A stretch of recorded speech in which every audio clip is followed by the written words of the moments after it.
আসসালামু আলাইকুম রহমতুল্লাহ।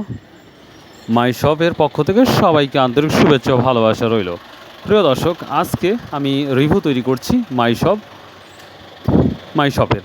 তো প্রিয় দর্শক, আপনাদের যাবতীয় যত প্রয়োজনীয় জিনিসপত্র লাগবে সব কিছু আমরা মাই শপের মধ্যে কিন্তু আমরা দেখতে পাচ্ছি। আপনি যদি মাই শপে আসেন তো প্রথমে আমি মাই শপের অ্যাড্রেসটা দিয়েছি।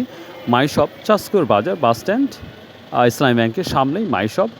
যেই শপে আপনি যদি আসেন আপনার নিঃসন্দেহে আপনার ভালো লাগবে এবং কেনার আগ্রহ জাগবে এবং পরিবেশ পরিচ্ছন্ন দিক দিয়ে 100%, এবং আপনার যাবতীয় যেটা লাগবে সব কিছু কিন্তু মাই শপের আমরা পাচ্ছি নিঃসন্দেহে। তো প্রিয় দর্শক, যদি আপনাদের ভালো লাগে ভিডিওটা অবশ্যই চ্যানেলটা সাবস্ক্রাইব করবেন, আর যত দ্রুত পারেন আপনারা মাই শপে চলে আসুন এবং আপনার পছন্দের জিনিসপত্র কিনে নিন। সো বাই, আল্লাহ হাফেজ।